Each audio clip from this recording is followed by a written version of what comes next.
and we'll go from there. Okay, we're on recording. All right, here we go. And I am fired up, Professor. I could tell. I am fired up. I am telling you, this has been a hell of a good week coming back from vacation. Good Here for we you. go. How you doing, everybody? This is Dennis Michelson. Welcome to the science of fantasy football. Why the science of fantasy football? Well, you get a meteorologist and a biologist together.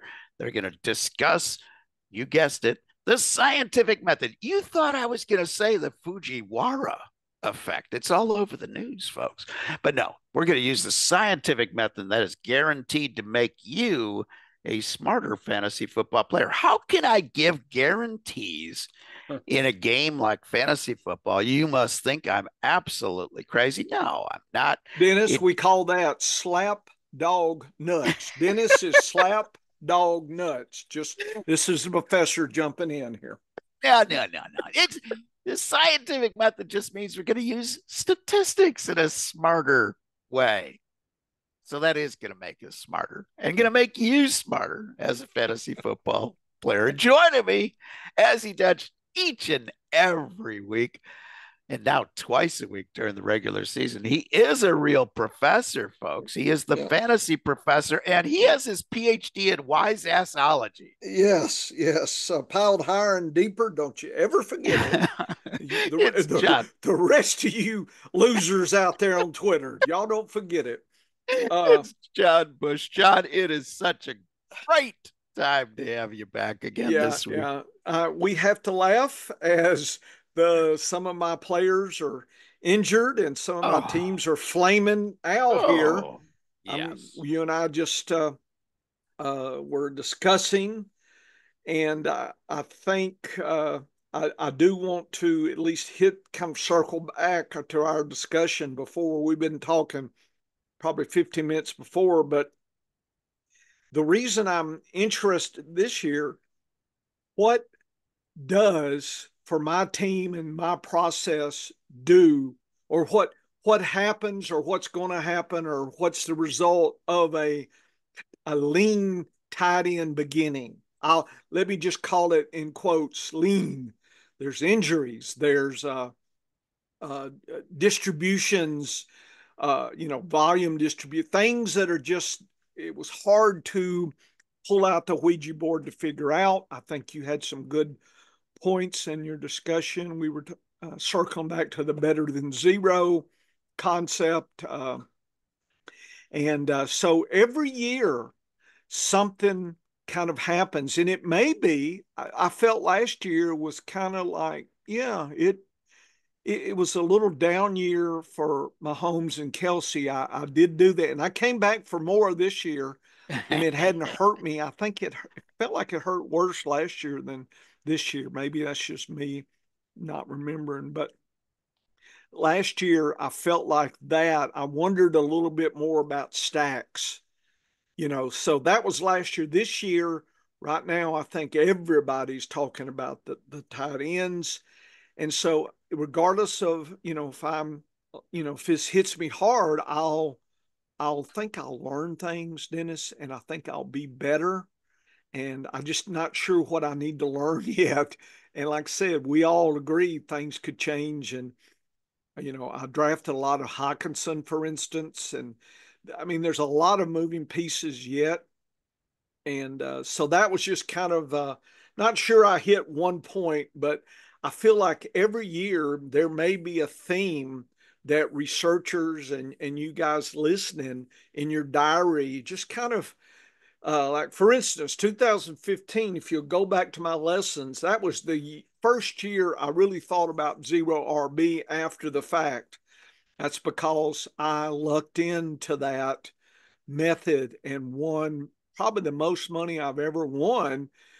And I think I got halfway luck because I really wasn't gelling with Dennis's philosophy yet. And I drafted into a trend. And it doesn't feel like I've done that in recent years. But maybe with if Hawkinson just becomes the number one here, maybe that will what I will say at the end of the year. So right now, I think what is this season going to teach us and how can we be better? The good news, Dennis and I, with a scientific method, folks, in my opinion, will be better able to learn from this and modify and do research versus the same squawking little parrots that are out on Twitter. The Twitter parrots, and they're just, I want a cracker.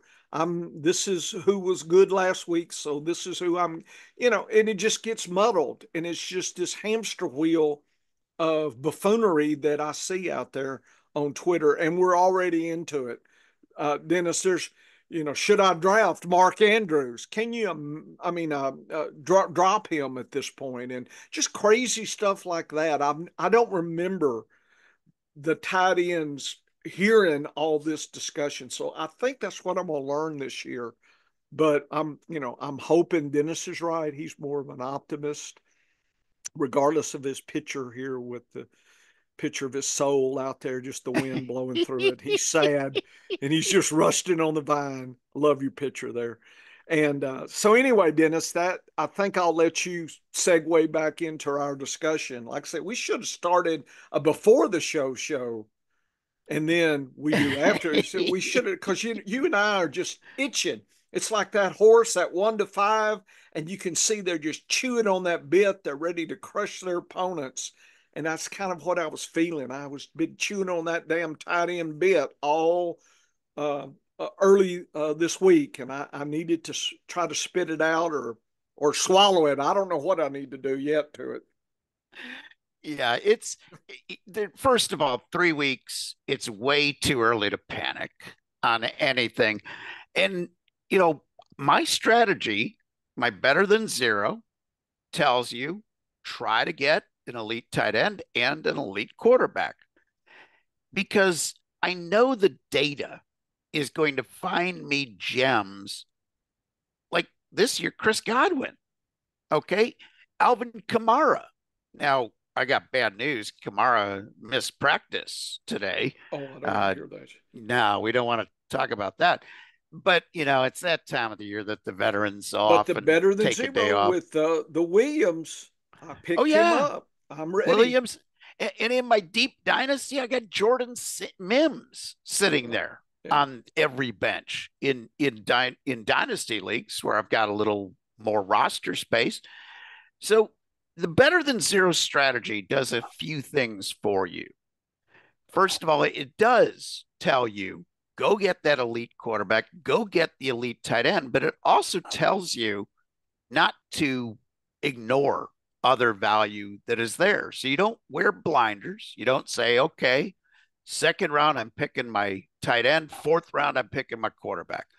It doesn't do that to you. It doesn't tie you to a strategy. So I just looked today at my what I call my 6 primary leagues. Okay. These aren't cash leagues, but they're fresh drafted against good competition. And I used my better than zero religiously in each one of these drafts. The guidelines that I let everybody share, the editor was screaming at me, don't share this information. There's too many people drafting against us on FPPC. But I showed you round by round the guys that I would be looking for. And that's the strategy that I used. I've got 2 shares of Kelsey in that group. I got 2 shares of McBride, and I have 2 shares of Dallas Goedert. If you would have told me at the beginning of the season that I'd be happier with my Goddard shares, I would have told you you're a fool because I liked my Kelsey. I liked my McBride shares. McBride's been fine. He's not been putting 20 points up, but he's been scoring enough to keep you in your match. Kelsey, on the other hand, has not been very Kelsey-like, as we all know. I'm not quite sure what it is. Maybe he should stop spending so much time with his girlfriend campaigning for Kamala Harris and get back to more film study. But, I'm just kidding, folks. It has nothing to do with politics. But in my 6 primary leagues, and some of them grade against the median, which I think should be the way that all leagues are done if you're doing head-to-head matchups. I'm 20-4 after 3 weeks. Pretty good record. I'm happy with that record because remember, one of the things that better than zero really does is it doesn't set you up necessarily to have the highest scoring team every week. It sets you up to have the very consistent scoring from week to week. So 20-4, I'm thrilled with that. My FPPC, I did 5 for-pay redraft leagues. And of course, there's no matchups in that until the end of the season when you're in the playoffs. And those leagues are just total points. So it's graded almost like a best ball type of league for the first, the regular season. I'm qualified for the playoffs in 80% of those leagues. I have one team of the 5 that is outside, and it's in 7th place, about 5 points behind 6th. So in essence, I'm as close to having a perfect score and getting all my teams into the top 6 that I can. And it's not luck. I've got injuries raging on in some of these leagues where I have a league where I have AJ Brown, Isaiah Pacheco, and Jordan Love. And yet I'm still in the playoffs. I'm 3rd place right now. Nice. With all those injuries. That's what better than zero does for you, because it's a roster building strategy that helps you avoid the worst of the injuries. And then you got to be smart with waivers. You got to pick up the right guys. Addison goes down with Minnesota. You pick up Naylor. You patch and fill where you have to. I had a couple of leagues where I grabbed Carson Steele just to get me 7 to 10 points. That's all I was expecting.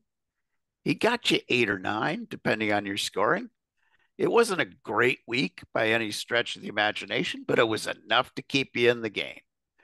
And then, the strategy is you grab the value wherever it exists. So I've got a lot of Rashee Rice. I got a lot of Jaden Reed. I've got a lot of Chris Godwin on all of my rosters. I don't worry about diversifying my roster. The diversification happens naturally. So yeah, I got a lot of AJ Brown. I can't wait for him to get back. I got a lot of Deebo Samuel on my teams. But if you build the roster the right way with enough quality players, and then you play the waiver game to fill out your rosters as things become clear. I had a lot of Joshua Palmer on my rosters. I held on to him for the first 3 weeks to see what's going on. Now he's hurt on top of being ineffective.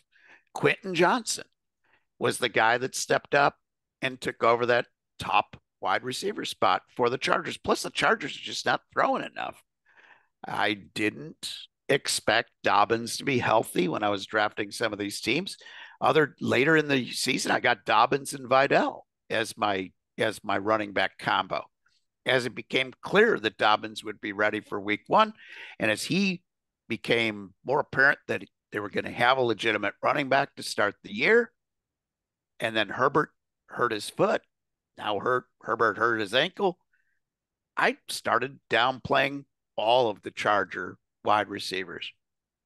But my drafts happened between May and through August. So there's a variance in there based on the knowledge we had at the times. But first, don't panic. But number 2, look at my better than zero strategy and try to put it to work for you next season. I will guarantee you will be more consistent in how you build a roster for redraft. Totally different strategies in best ball, totally different strategies in dynasty. But in redraft, if I can have a running back heavy lineup with 4 to 5 really good wide receivers and an elite tight end and elite quarterback, if I can get them at value, I'm going to win. And I'm going to be in the running to win no matter what happens with injuries, because I'll have some insulation against injuries. by a good roster build, and I'll hit on enough of my quality picks. Chris Godwin, Alvin Kamara, James Conner until last week, Ramondre Stevenson until last week. So hopefully those two guys return to form this week because they had awful weeks, week 3. But the key is a roster build will help you out more than anything else. And Professor, unless you have a comment there, I'm going to jump into my gripe. Well, breaking news. Eckler's out this week. So while you were teaching me something, I was actually taking another part of my brain and was moving my rosters around. So, on FFPC, they have the little warning. So I just cleared 6 and that's sad. So now, before you gripe about a few things, who's the next man up? Is there anything beyond Brian Robinson? In other words, is there some secret person that could get us 7 to 8 points underneath that we don't know about? Because I don't know. I can't even think who that person would be. So my gut feeling for week 1 of this is that no, there will not be. What you're going to see instead is loading up on Brian Robinson. You will see more of Brian Robinson, but the next man up is probably unowned in every single league right now. That's what I'm saying. Is there? Yeah, there's a go-to guy. It's Jeremy McNichols is who the next guy up is. And I don't know if it's worth my time or not. If you don't have to clear a roster space, in other words, if you've got a dead roster space, maybe you picked up an extra tight end to get you through or whatever. Ciphering that Edwards-Helaire rumor. See, so if that's my secret choice, where am I putting that dead roster at? No, I'd much rather invest in Clyde Edwards-Helaire with Kansas City. Yeah, I didn't want to steal your thunder, but you did say that there was some rumors that he might be ready. Remember, they got a bye in week 6. I was personally thinking week 6 was the date to punch that ticket. Well, why bring him in week 5? Yeah, so not to use him, until week 7. So that was my only caveat to that news on that. So we got 2 kind of things to think about there. Yes, so it gets very complicated here, okay? Because I think Clyde Edwards-Helaire is a solid free pick, okay? He's available. It doesn't cost you anything. And here's the thing. Carson Steele was fabulous for a rookie player.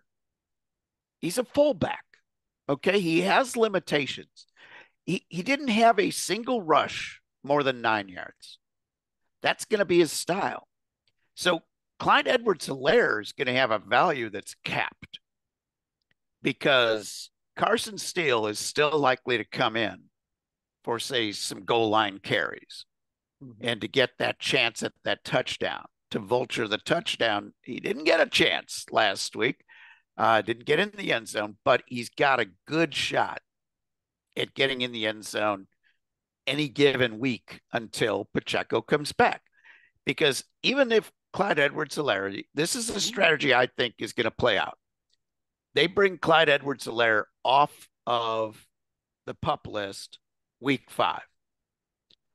They put him right into the rotation to split carries with him, Steele, and Perine. Perine was Kareem Hunt fabulous. Is now on the 53 Correct. man. Yeah.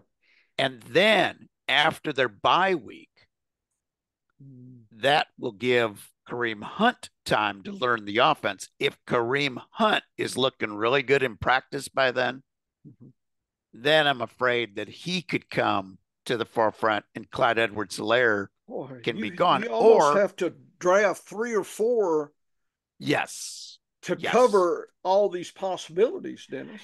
That's tough. Yes. No, it's very, very tough. And that's why I would take it week to week. Okay. Jeremy McNichols is not going to be a thing this week. Okay. Okay.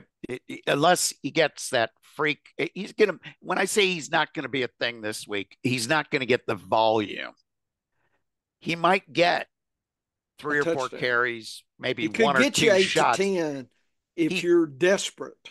correct. He could, but I think more of the volume. I think the volume goes up on Brian Robinson. Gotcha. That is versus what I think could happen in week 5 for Kansas City, where Clyde Edwards-Helaire gets 15 touches and Steele gets dropped back down to that role of getting 5 to 10 touches, and Pirine comes in on the long passing downs.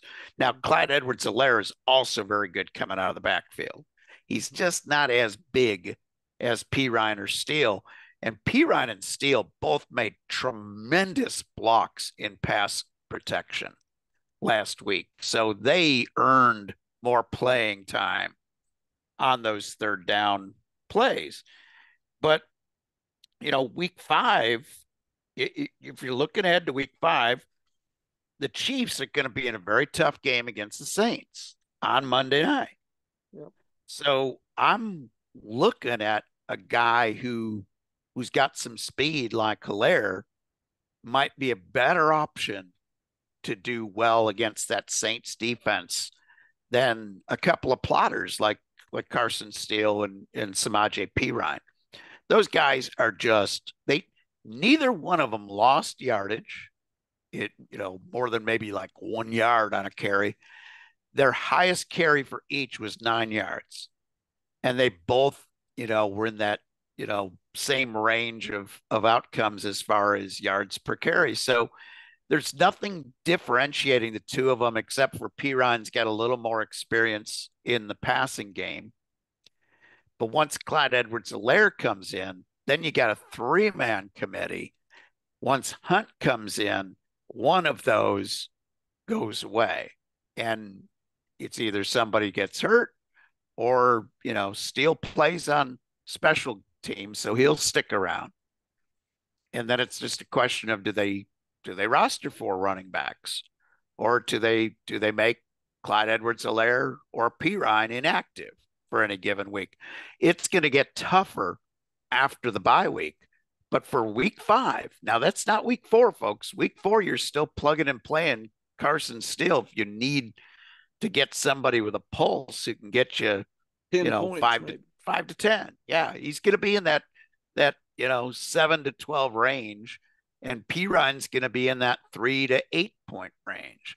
So those two guys are still emergency starts if you need them. I mean, if you got Eckler who just went out, you could do worse than Carson Steele on some of those third level RBs, as you say. Okay. And another guy that should be on everybody's radar, and I'm amazed at how many leagues I found him available in today, Emmanuel Wilson from Green Bay. So you got Dennis, Marshawn Lloyd. The fab hadn't run. Dennis, he's going to be my highest bid that I've done so far this year, from the dollar to the holler to the serious, not puka serious, but yeah, I've already been inquiring shares of him. Yes. And in 3 or 4 leagues out of the 41, he's still out there. So I'm going to try to nail that down, but I may lose on that. I think I'm happy with who I've squirreled away, because my snap data told me a week or so ago, maybe 2 weeks, I knew I was suspicious. And but anyway, Dennis, I'm putting some money out in those leagues for him. Smart move. I would also look to see if Roschon Johnson is available with Chicago. Yeah, he woke up. He got a pulse. He got a pulse, and the lack of Swift with a pulse. Swift's pulse is really weak right now. It's been he just does not have that push, and you can blame him off the offensive line all you want. Their offensive line is not playing good, but Roschon Johnson got positive yardage. Yep. DeAndre Swift did not. Another guy to keep an eye on, to maybe have a dollar holler if you have an open roster space, Tyler Beatty from the Denver Broncos. Dennis, I've got some holler for dollar on him. Dennis, Nobody's. I make these lists and he's on that list. And I'll tell you somebody else, Zay Jones, he's Yes. SSPD, Yep. but week 5, I think he's back, or week 6. Yep. So I've Yep. actually squirreling a few shares. I may not, given the Eckler, I may have to jettison him and then hope everybody's still asleep and come back. But I've been circling back to him because I'm not sure Mike Wilson. I'm not convinced he's the answer on the second fiddle there or third fiddle if you count Trey McBride in Arizona. But I do like the jauntiness of that passing at Arizona. So, Oh yeah. yes, that's another one that I'm suspicious. I'm trying to look at Arizona efficiency wise, Dennis. Guess where they're at? Oh, they've got to be. They've got to be in the upper third. How about top 6? Yep, they're number Yep. 6. In the Yep. last 3 That's weeks, guess who they're ahead of by just a sliver? Your homeboys, your my Chiefs. Chiefs. Yeah, I'm Chiefs actually. is the last show in the top tier of the league in the first 3 weeks. So right there's a big gap. And I've got the graph. You can see where the Chiefs there, and also I'm previewing my efficiencies coming back, my yards, points Love it. per time, and so we will preview that. But I did want, since we were talking Arizona, that gets me interested, Dennis, and but that's one. There's some sadness in some teams that people may be a little. It, there's added concerns to some of these teams that I'm a little surprised at, and we'll see. We'll talk about that here shortly. Yeah, and if you're talking wide receivers, I love Zay Jones as a As a squirreling possible away. too, yeah, for free, Yeah, Dennis. he, It's a he's dollar, just a great flex player through the bye weeks. I'll tell you that. And but he's free. I mean, he's free. Another guy that I really like, who I think has a chance to take over the WR2 role for the Dallas Cowboys, Jalen Tolbert. He Dennis, is. will you please quit? Yeah, he's on my list. Yeah, I usually do about 6 or 7 deep. When you do a dollar holler, Yep. that's how I do it. Is I figure, okay, I got this group, and there's something here that could happen. Yes. If it was for sure, it wouldn't work. But if there's guessing and confusion and people are asleep, then I think my dollar holler, I'll throw 5, 6 names. And if I miss on the top 2 or 3, I've got somebody. We'll see what happens. But he's in my list as well. Yeah. A good guy to have on the list. Another Because guy, Cooks has been sad. So that Cooks. worries me. That Yeah. adds fuel to the fire to maybe see that takeover. Maybe not, Been but maybe. No, been up and down. And when you see that, you see the younger player, you got to take the shot there. And the other guy that I really am keeping an eye on now as another next man up is Trey Sermon with Indianapolis. He Dennis, didn't have many touches, but boy, Dennis. he looked good when he was out there. Yeah, that's another one. I probably should show, but I'm suspicious people are, a few of the people in some of my 41 leagues are listening to me. I just don't want, I'll tell you after the Fabs run what I did, but I folks, like that's that. my I probably should talk about how I see the dollar. We probably should do that next year, Dennis. Put that on our idea list. Kind of our strategy early in the season, Fab. How do you and I approach it? I Love it. know we have similarities, but some differences, and I think people that way when things start cooking around, craziness around, first 2, 3, 4 weeks, like we are now, that you be less flummoxed by everything than if you read some of the stuff. And this is how I'm. So when I said this is a learning experience on the tight ends, Dennis, I've been doing dollar holler tight ends basically since week 2.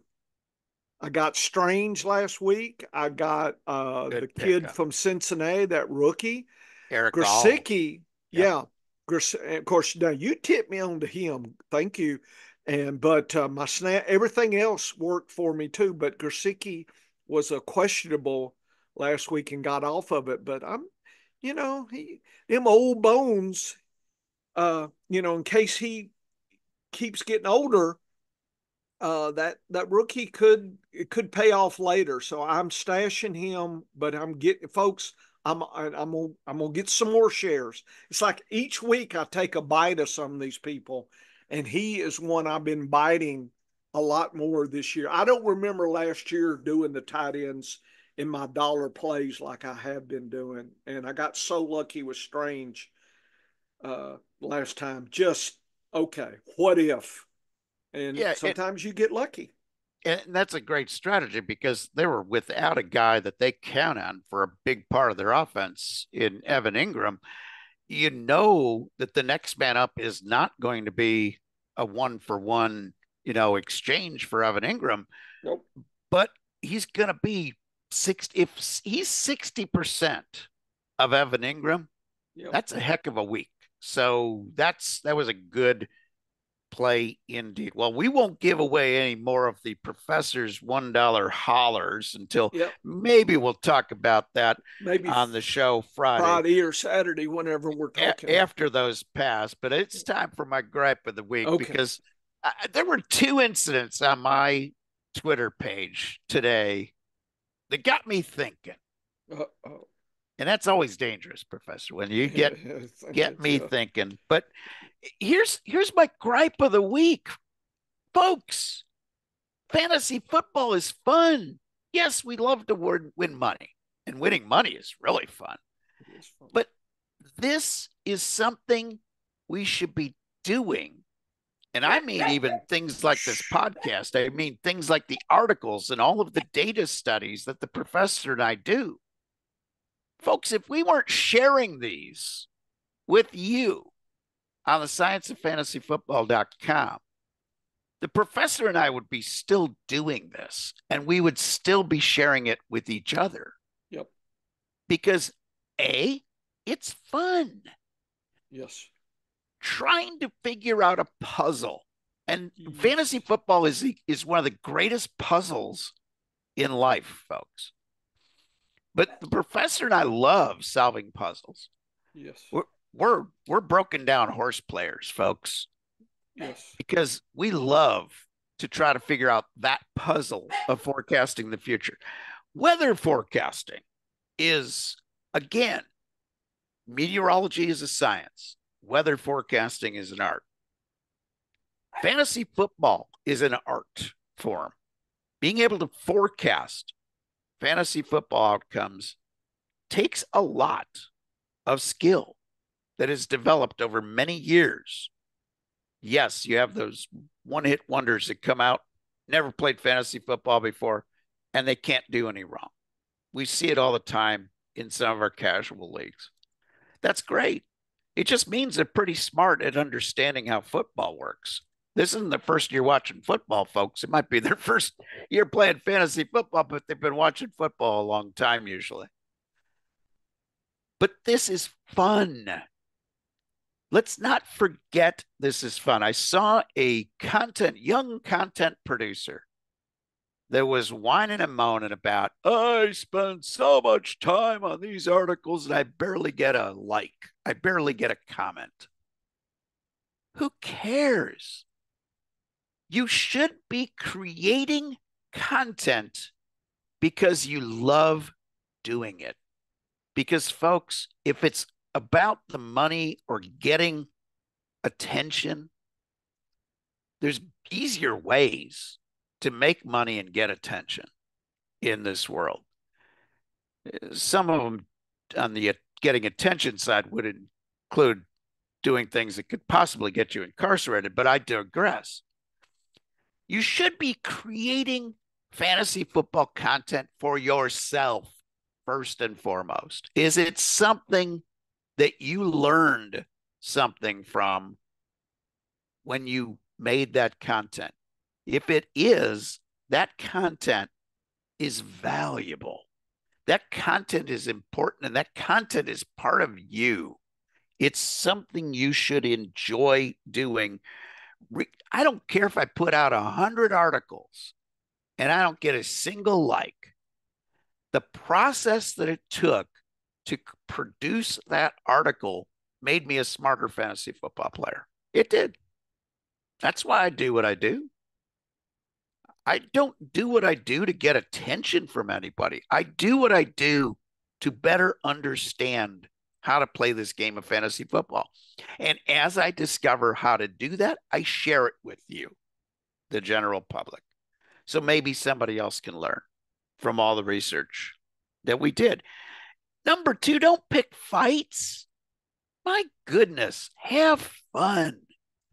Razz each other all you want, but don't go chumming from one Twitter feed to another, just trying to pick a fight. It is a waste of everybody's time. So don't worry about counting clicks. Don't worry about trying to start fights. You know, I'm a wise ass on my Twitter feed. I know how hard that is for the professor to understand and believe that. But I will say things just to be silly. Don't take them too seriously. Don't try to pick a fight with me every single day. First of all, you get muted, and I'll never have to worry about you trying to pick a fight with me again. But it's just a waste of everybody's time. Have fun. Fantasy football should be fun. That's my gripe of the week. Okay. Makes me want to fuss and feud with folks, Dennis. You got me going here. I'm sorry that people are messing with you. See, I Oh, don't, I, you troll out there a lot more than me. yes, I do. And you know, this year you've been a lot better. I, I've seen you do better I've had getting my people kind cranked. side on. You have. You've been I've been sweeter, and it's I've been surprising. sweeter. Yeah, yeah, you have been, and No, it's good. it's It's good. It's yeah, it good. but I will say things from time to time that is just meant to be funny. Yeah. Okay. But there are certain phrases that when they get used in a discussion, I all of a sudden know this person is not worth trying to explain things to because they're just here for the fight. If you're discussing politics and somebody says something about being into social justice, or somebody is telling you that's a strong man or straw man argument, those phrases get so overused to the point that they're just nonsensical at this point. They're just being used by people whose only purpose in life is trying to pick a fight. And they seem to enjoy that attention. I will be silly. I'll be a wise ass on Twitter and it will annoy people. Just like I did last week after the another, defensive pass interference non-call saved my Chiefs. And I just love loved sharing all of those whiny comments from people. And I did overdo it, but it irritated some people, and that's fine, man. Yeah. Go after me. I don't have a problem with that. But I was just being silly today when I said, but but but it was in part on reality. Did you see the money that Juwan Jennings was going for in leagues, in fab money, in some of the leagues that already cleared?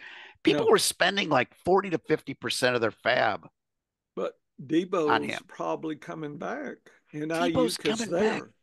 Kittle's coming back. Ayuk's getting better. And just to let you know, Purdy is going to be at practice and Yeah. Kittle is going to be limited today. So he's Yeah. moving around. Yeah. So it's, I made a comment that, oh, it, people are bidding a lot of money. Uh, And I think there's a lot just of like people. a Zay Likely Oh, yeah. did too. They broke the bank. Those people can't buy Jennings because they blew all their money on Likely.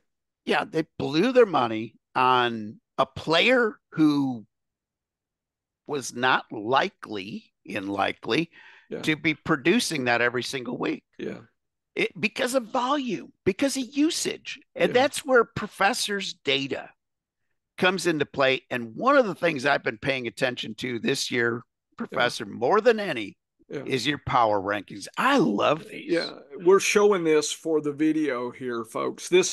We're coming into our Thursday game analysis, but I kind of just like everybody to, and maybe I'll save my kind of gripe about fantasy football and research and science and all, but I'll give you a concept, systems analysis, and I don't see a lot of that out there. Yes. And so when I show you these power rankings, it is not meant for you to blindly, well, I'm going to Vegas and I'm betting Houston, or I'm going to betting Denver, to the under or the.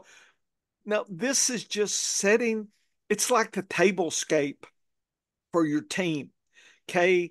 If the, if the silverware is a little tarnished, I mean, I know, Dennis, with your in-laws, you cut that thin turkey and you got the old Salvation Army cutlery that you pull and the broken plates. Dennis, I know you Hey, don't forget the jelly jars yeah, for the drink jelly jars for glasses. drinking. That's right. The Yabba Dabba Doos, right? The Flintstone glasses. I remember those as a kid. Uh, but I know, Dennis. So it's the tablescape, Dennis. Okay. So Yes. some tables, you know, you're going to eat filet mignon and lobsters, or down south, you got blackened alligator and crawfish etouffee. Man, what a fancy meal.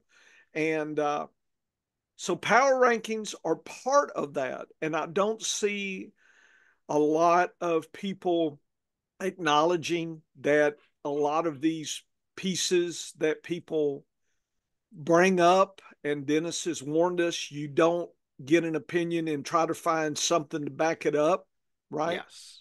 That's the anti scientific. It's like you've watched Star Trek, Dennis, there was matter and antimatter. That is the anti science approach. Is, I really liked what I saw, this guy running around. So let me go find him. Oh, okay. I can use this to pull out of the closet and shake it. People, see, I told you he's good. And what about next week? Well, you don't hear from them again, or those tweet, fantasy receipts calls them out. But anyway, we're setting the table. But this is the kind of thing that starts formulating my opinion for the week. This is not the season. I've got a season metric. This is just this week, Dennis. And right now, Houston, Baltimore, Jets, Seattle, Arizona, KC's right there. Those are some interesting teams. Cincinnati, Dallas. I'm worried about Denver. Definitely worried about Patriots Oh, and Miami. Dennis, they're with the Tua, and they're gonna miss him again. It's sad. Chargers has had Herbert in and out. Giants are now starting to pick up, but the first couple of weeks were sad, and they woke up last week. Carolina has 2 weeks to, and they the metrics and everything. So it's hard to catch up with all this, but you can see some of the teams that I'm concerned about. Doesn't mean I won't play those people, but I don't think I'm going too deep on the pecking order on a lot of those. With Washington, yeah, maybe McNichols if I've got an Eckler and he's out, okay. But I'm going to worry about him versus, KC. Look at him. In other words, if it's Steele versus McNichols, KC, my rankings would say it's not a you go steal, that Oh kind yeah, of thing. So yeah, this can break some ties and things, and especially I think more of the flex. I mean, it's hard to imagine that there are players that are loosey goosey out there that deserve to be in your starting versus flex. I mean, a lot of the season, Dennis, we're just fighting for bye weeks and flex type players that we either couldn't draft or missed, and people dropped them, and here we go, or we didn't anticipate this or that, or injuries came, and there's just a lot of moving pieces. So that's how I do the power rankings, Dennis. So before I move on, anything of interest to you? Just this is how I see this week in general terms. yeah. You're first of all, you're absolutely correct. You often end up playing fantasy football, playing the patch and fill game at Mm-hmm. your last last two or three roster spots. Yep. I'm usually turning them over Oh yeah. pretty frequently. How about this roster though? Yeah. I want to run a roster by you Okay. just just to kind of give you an idea of why this team is 3-0. Okay. So I got Hurts as my starting quarterback. Nice. I got Watson sitting there as my reserve. I'm not crazy about that. Mm. But here's the rest of my I might team. try to upgrade that. Yeah, I'm only going to use them 1 week, and I still, I'll but I'm just my philosophy is if it's 1 week, I still don't want to miss out on points. But I'm no, greedy, and no, I and could I get and I burned. yeah, and I totally I can, agree with that strategy. Um, I have to replace Hertz in week 5 is the oh, I'd game plan definitely here. be hunting now Yeah. So for yeah, yeah. and that's week 5, Cleveland plays Washington, and we see how many Okay, points Washington gives up. I was going to pull out the daps, but good, good, good, good. Yep. So that's my That strategy that's there. fine then. That's fine. It, but as soon as I get by Hertz's bye week, I'm either replacing him with a different quarterback or I'm going without a backup quarterback in this 12 You're team talking league about Watson, not and Hurts. hope no Watson, hoping Hurts stays healthy. Yeah, yeah, So yeah. Watson will be gone. But my running backs, Alvin Kamara, Nice. Brian Robinson, Uh-huh. Bucky Irving, That could be ascending. Kenny Walker. Yeah, he needs to get healthy. Needs to get healthy. Here's my And I'm wide worried receiver. about Charbonnet has Yes. scratched into his turf a little Oh, bit. yeah. Yeah. Yeah. So I'm a little worried about that. But as my third running back, I'm kind of okay with that. Probably will still turn that roster over looking for another running back. Here's my wide receivers in that league. I'm on Ross St. Brown, Nice. Chris Godwin, Yep. Rashi Rice, Yep. DK Metcalf, Oh yeah. Mm. Jaden Reed, Man, T. Higgins. yeah, it's you can't bluff that one. That's power, power, power. You got it. And then Trey McBride at tight end. And here's the thing is people dropped T. Higgins when he was hurt. Okay. Well, I I never picked him up. found him. I I never picked him up. found him. This league, I picked him up. I Good for picked up you. they cut Jaden Reed Oh, they didn't. when Jordan Love got Oh hurt. no, Somebody Dennis. cut Jaden Reed. I swooped him up quicker than anything else. Man. And in my reserve list right now Yep. on this team, I've got Nick Chubb Yep. and I've got Jonathan Brooks. Man. So I've got If you had two running Hawkinson, you'd backs. have a trifecta Oh of God, yeah. goodness coming. Yeah. So anyway, that's my home league team that was drafted with my better than zero strategy, and Oh I'm yeah. pretty damn happy about that. But your power rankings really opened my eyes because I'm so worried about Miami right now. And you see that they went from They were top third good, and then top third to yeah, yeah, bottom yeah. eight. They have Yeah. flipped. The fortunes of Miami have gone down big time. Yeah, and the way I would use this data is I would say, okay, I'm not concentrating on a lot of guys. So Denver, maybe I try to find the running back there. I don't even worry about Cortland Sutton. I didn't draft a lot of him. I don't really care about anybody else at He's wide a good receiver. 4 or 5 I on don't a care good, about yeah, yeah, I don't care about Dulcich. I'm going to take somebody from one of these teams in the top half yeah, of your power rankings. yeah. The Denver guys drafting him. That's like, yeah, I don't want beef this week. I want Beth, and Yeah, that's yeah. what you're getting. You know, And again, I've got a lot of Ramondre Stevenson with New England, you and me both. Yeah, but until they switch quarterbacks and until maybe Drake May shows them that he's better than Jacoby Brissett, who's been really bad, folks. He has been so vanilla and to the point that they just last week defense just crammed 9 in the box. And what did New England do? They just ran right into the 9 in the box. And Stevenson had a horrible week. Gee, what a surprise. Your defense loads up to stop you.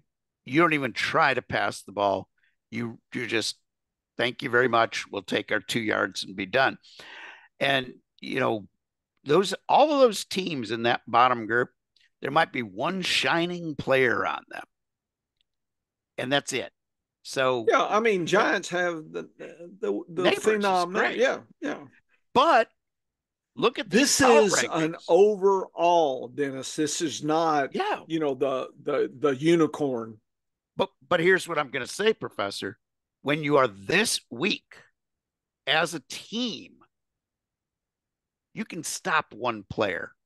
So look at Malik Neighbors to have some of those weeks where all of a sudden you go, okay, he had 12 targets and 3 catches. How did that work? Yeah, Well, it it's worked because he was double teamed. Belichick was. If Belichick played them, he'd shut him down. That would be the person, and he'd say, "Find somebody else to beat us. This guy's not going to do it." And I haven't seen a lot of coaches been able to do that yet. I mean, I'm surprised some of the teams hadn't just thrown, diamonds and gold at Belichick to say, Yeah. "Come make this happen for us." Because he was the master. I mean, last year I remember. Oh hell, okay, he's the target, and you could. It was pretty obvious, and then you could see, and all these studs, and they would just knock them out. And Belichick were like, okay, if we lose, we lose, but it's not going to be because of this guy. Yeah, and Spagnola does the exact same thing for Kansas Okay, City. He okay, just he it's like I'm not going to let your best player beat me. And I don't understand that. That's like the smartest move in football. Don't let the best player beat you. And and we see time and time again that the that best some of player these beats them. Yeah, that some of these coaches that are like all into these analytics and stuff, they oh well we've got this scheme to do this and that. I don't care what the scheme is. A great player is going to find a way to beat you. And but these power rankings, Professor, if I'm loading up on players on a particular team, if I'm trying to make trades to make my team better, I'm looking at the first 8 teams in your power rankings. I'm saying these are the teams I want to build around. and I Look at think my efficiency is another way to look at yes. this. This is week 4, so let me jump ahead and do the efficiency. So, Dennis, this is my scaled efficiency weeks 1 to 3. So, what I showed you power rankings is my perception of what week 4 is going to be. This is what was. Mm-hmm. Big difference, folks. It's like the 5 blind men describing an elephant, and each one's got the trunk, the ear, the tail, the leg. And you ask them what's an elephant? So, oh, it's just giant ear. No, it's this giant leg. They're missing the system side of it. So I think that's why I create different ways to look at. I like to take in a 3 dimensional way. It's kind of a sculptor, right? You can't sculpt something 2 dimensional, right? The greatest sculptors, in fact, I think would say, I see this in the block of marble, and I just use my skills to rescue that image out or that work out. That's the neatest way to describe coming into and dealing with the system. And so what this is, it's a combination of actual game points, yards per game versus speed of the team. So the best teams are doing a lot of yards and scoring faster than some of the slower teams. Bottom line, Miami is zero, Dennis. Look at that. Oh, God. You worried? I'm worried about Tyreek Oh, Hill. I'm That is an A oh, chain. They need I'm worried. Tua. I'm Yeah. I'm thinking about benching Waddle this week. Boy, people were debating that. Yeah. Buffalo, New Orleans, Dallas, Minnesota, Chicago. Surprise! You said Caleb's going to do better than people think. I'll never Yep. forget that. And Yep. Arizona, KC. There's your top group in green. The bottom, the ones to worry about. Detroit's down there, Dennis. I And know. yeah, I'm worried about golf. Goff has Pittsburgh. been bad Look at this year. look at Houston. I perceive is going to do well week 4, but folks, the efficiency coming in They says struggle. they're Yeah. struggling. Yeah. So I have to balance out those two pieces of information, and they're a little bit different, right? It's like I taste this side and it tastes a little sour. This side a little sweet. So what am I getting here? So be aware the Giants, same, they're in the same boat as the power rankings. I got them low, but as you know, Neighbors is out there. New England's down at the bottom. Lawrence, I mean, Dennis, I don't know if they should have paid him. I mean, Oh, he better wake the F up if he wants to. You can be poster child and Fabio Jr. or the Prince or whatever his coach calls him. I don't know, the Prince of Fools. Come on now. I mean, Hey, I know you're good, but compared to your colleagues, things are not right in Jackson. So anyway, Dennis, my raw metrics are there, and then my scale is I convert those to 0 to 100, and Buffalo's off the scale, oh yeah. folks. And by Yep. the way, last years when Kelsey, when I would do this scaling, he would routinely be 110, 120, and the next quarter tight end would be 100. Not this year. I'm not seeing players like I used to see, to where there was an extreme eliteness this year. We haven't seen that with the tight ends. But anyway, Buffalo is just screaming out there. They're playing in their own, and you wonder, should we be making a $2 Super Bowl bet? I don't know what the odds are. Probably not too good, but this may be something you look at the books and see if there's any, bet you the Super Bowl futures or something. I don't know. Well, here's two things about Buffalo. First of all, I got a lot of sort of chuckling comments on fantasy football and NFL Twitter when I said early in the season, well, early in the preseason, it was back in May or June.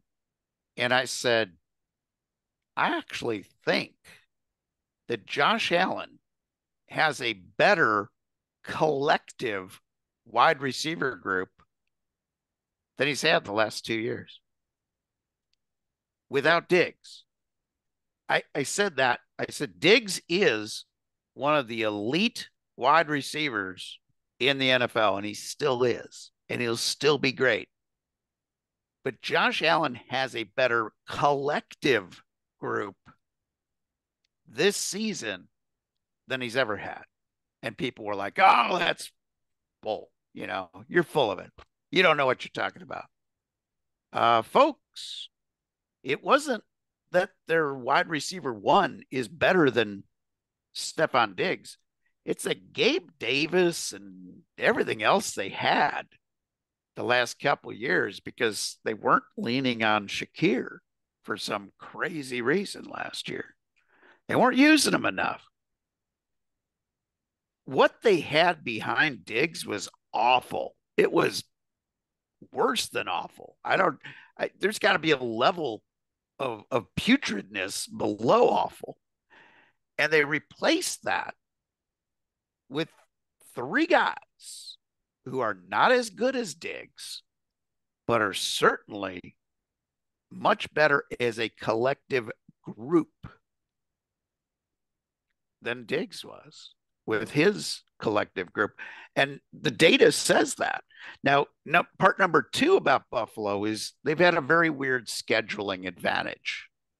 They have played three defenses that are not exactly world renowned when it comes to defense in the NFL.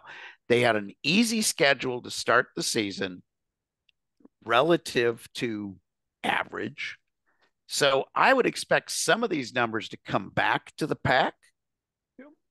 But Buffalo's offenses, they're cooking, man. They are Yeah. cooking. And for folks, what I'll do is we'll take last 3 weeks. So I will Yeah. do a trailing forward on the efficiency, and eventually we'll have, and I've already calculated home away.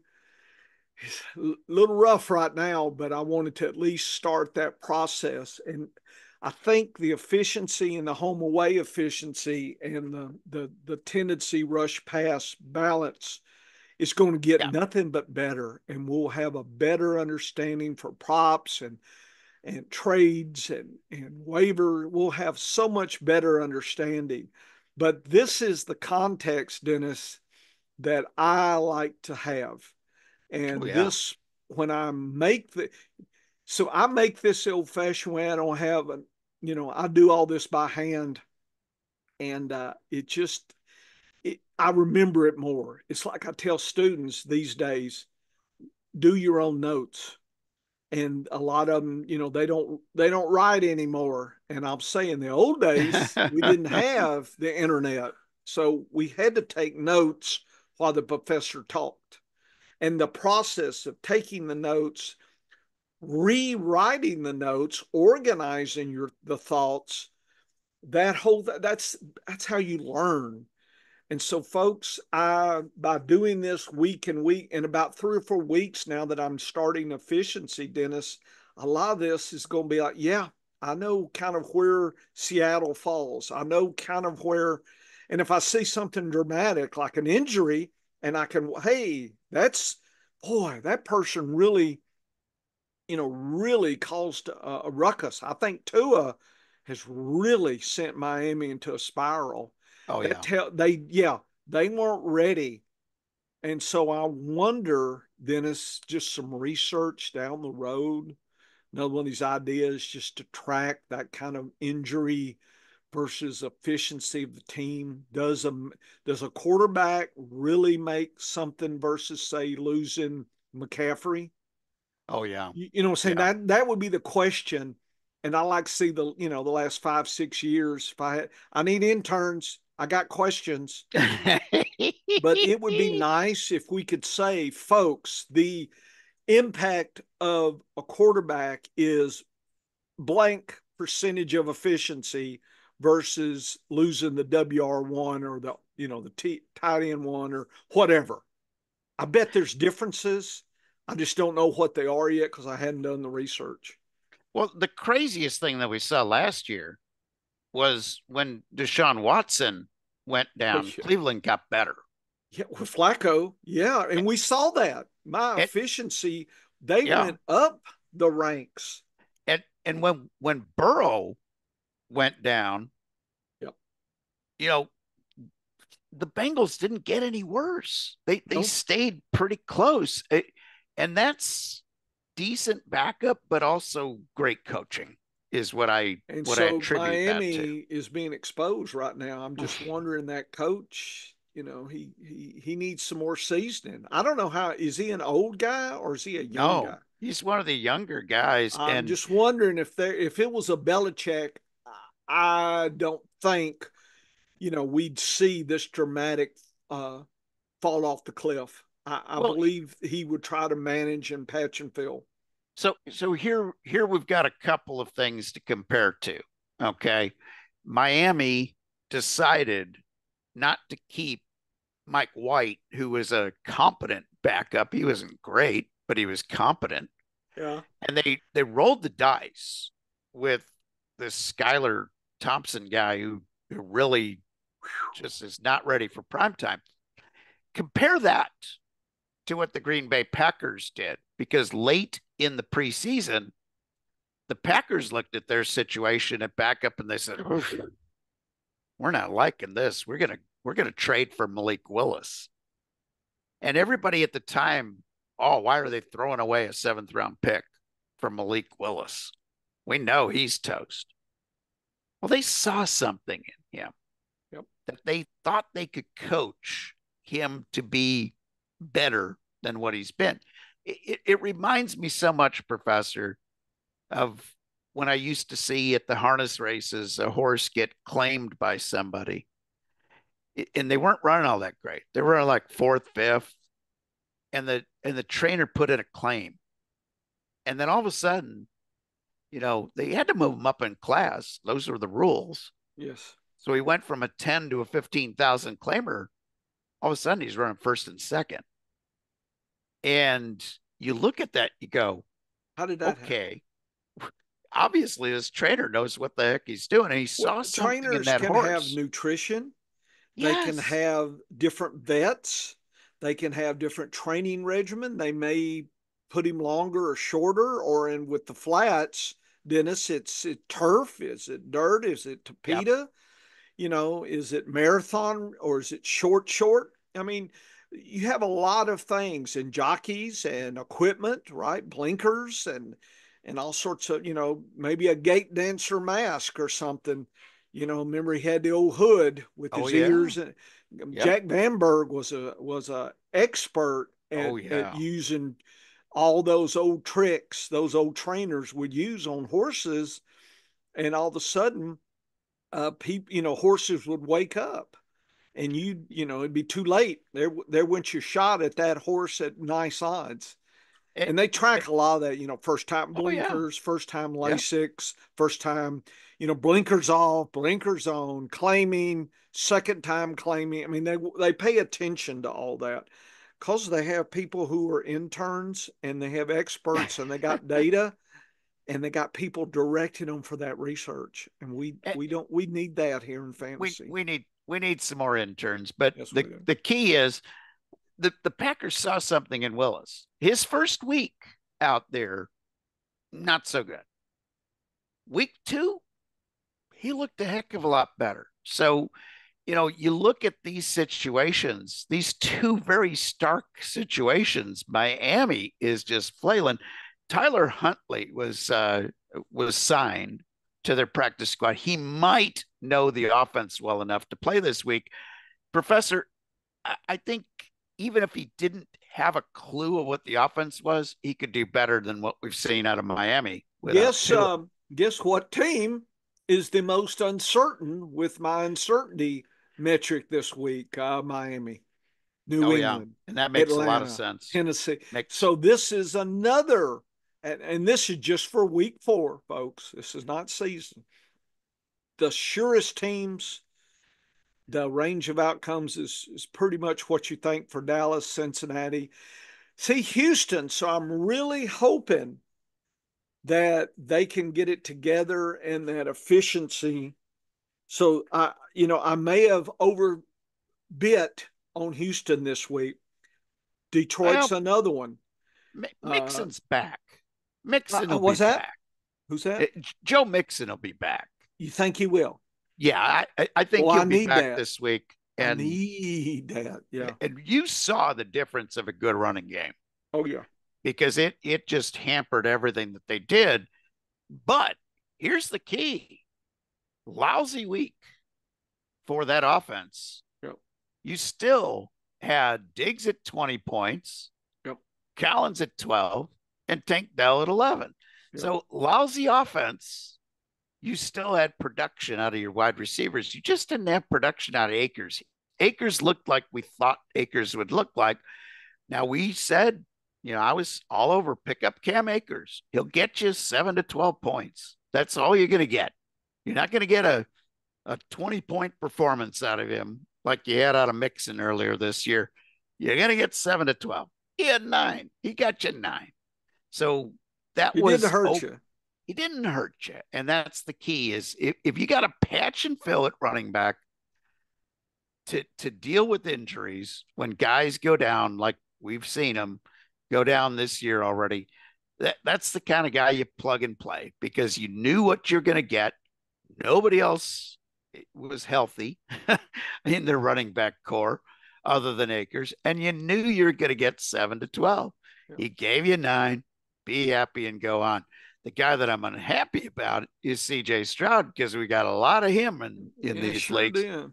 for his consistency. It wasn't his upside because he didn't give you any rushing upside, Nope. but I thought he was going to be a guy that you could pencil in for between 18 and 28 points each and every week.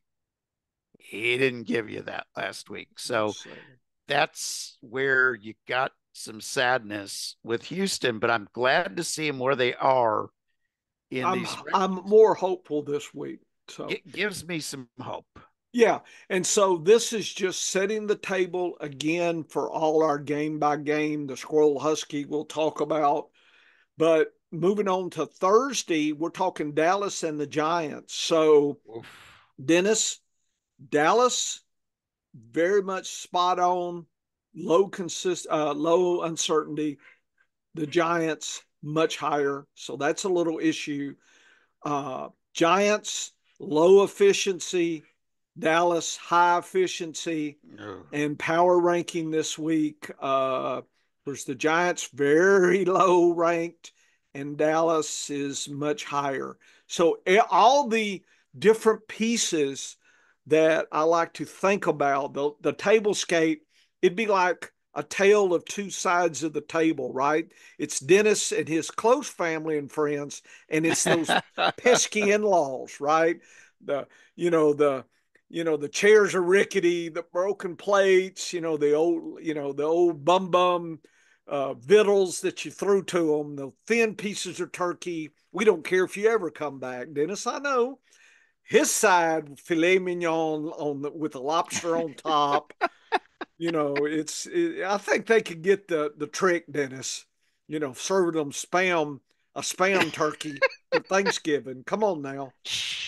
Dennis, you're rough on your in-laws you don't don't don't like. give I think don't I think they're not surprised, and they'll probably get on Twitter this year and chastise you about your Thanksgiving games and your predictions. So just be aware they're watching. But anyway, oh, Dallas 28, Giants 16, 45 and a half, -6. That's the spread. That was like late yesterday. I don't know this morning if that's changed, but it's probably pretty close. Dallas with the Giants are a little rough on the quarterback. But it's one of these situations. Ferguson, Lamb, Aubrey, and Dallas D are all good. The rushing is a little below average. So it's one of these things where this defense has been tougher on quarterbacks, but kind of forgiving to the others. So these are the questions that I still don't know the big answer to on that, Dennis. But anyway, the Giants, on the other hand, make this interesting. Dallas is easy, extra easy on the running backs. I wouldn't play the kicker, the tight end, or the defense, really strong. And play the other than Neighbors. Wandale is, if I can find something else, I would find something else. But if you have no choice, then you have no choice. But RB, I'm interested in. Dallas, this is this year's rushing and passing and home away. They're away. They're playing the Giants. Uh, Last three, Dallas has not been rushing. It's one of the worst in the league. yeah. They're one of the best of the leagues in passing. Dallas is doing what they're doing based on Dak's passing and being away. The Dallas tendency is to rush and pass less. I just don't see Dallas following that usual trend. I think they're going to have to break their trend and pass, pass, pass. The Giants being at home, they don't like to do rushing, but yet that's what Dallas has given them. They like to pass, and Dallas is a little bit tough on the passing. So the Giants may have to alter their usual scheme here on that. So that's kind of what the metric are saying. I've got the the my player uncertainty rankings. If you want to talk about, I'll stop right now because I covered a lot of ground there for Thursday night, Dennis. Yeah, and here's the thing that I don't understand, because I look at all this data and I say, man, I understand Dallas is on the road. I understand this is a Thursday night game, but I look at this and I'm like, I'd have Dallas favored 8 to 10 points, easy, easy. Sound like you're going to take the spread, then. They're down to 4.5. The Oh, spread has gone the other way. so that's a pretty amazing take, then. That's Yeah, weird. and the over unders come down to 45. Okay. So It was that's 46 like yeah, Tuesday. I've been yeah. tracking that. So now it's dropped. Okay. Opened high, came down. Is that neighbors? Are they It, over it buying? Vegas is shifting because everybody's hot on the new kid. I think it is. I think it's, at home. It's the Giants showed up and played a game last week. Yeah. I think that's it. And, Dallas just Dallas didn't look all that great early in the game last week. And, you know, all of a sudden they come flying back and, then still lose. But they made a valiant effort at the end of that game. And I don't think anybody's giving any credit for that. They're looking at back to back losses for Dallas, the Giants pulling off a win, and they're saying, oh, maybe the Giants are better than we thought they were. Well, the data says no. The data says they're probably not any better than Yeah. what you think. Yeah. So, I agree. maybe the Browns are just awful, you know. But this is the same Giants team that got blown out at home to start the season. They got beat 28-6 by the Vikings. Now, the Vikings have turned out to be one of the top teams here in the league so far in the young season. But, say what you will about Dallas. I just don't see how they lose this game to the Giants. And one interesting thing that I again, notes for more research, when we see quarterback tough, because that's points, okay? That's fantasy football points. Points given up.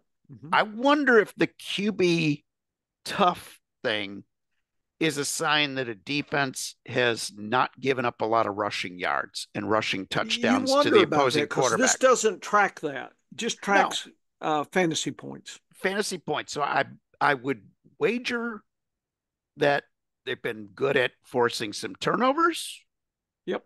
and they've been good at not letting the opposing running back or the opposing quarterback run on them too much, and probably blown out enough to the fact that the team actually ran a lot at the end of the game. So the quarterback's total stats were down Yep. because the wide receivers and the tight ends being up, you could still do that. The wide receivers and the tight ends could have a plus game versus median, with the quarterback getting off to a fast start and then just, putting the landing gear down and easing into the second half of the game. So I think that's what this data is showing. What's the Because money line, Dennis? Would you bet the spread or the money line? How the would you money, approach this if people want to yeah. invest a little bit? So the money line on Dallas is minus 208. I don't Not, trust that not, bet. yeah, not a lot of juice there. If I A give little the four and a dry. half, if I give the 4.5, I can get a -110 out of it. I'm still not. I'm probably shopping for props instead Yeah, of yeah. shopping That's for the line in this game. And I do like the over though, because I think this Dallas defense is not as good yeah. as what it's been. The DAPs are showing us this. The DAPs are showing they should be able to run on this Dallas defense. And the quarter, it's tougher on the tight end and kicker and D, but it's suggesting they can be balanced. And one wide receiver might be able to burn Dallas, but the whole total wide receiver group will probably be down. And so I look at this as being a game where I think it should be over. I think it'll be over this 45.5, even with a Thursday night game type of thing. We usually have trended the last couple of years to see lower scoring games on Thursday night. Not this year, Nope. but I'm think the over is in play. That's probably how I would play this, and I'd also spot the 4.5. So maybe you take both of those and see what it'll give you. Maybe a But parlay or something. parlay the Maybe two and that's see what it'll a give you. player. I mean, I'm not betting this, but No, no. I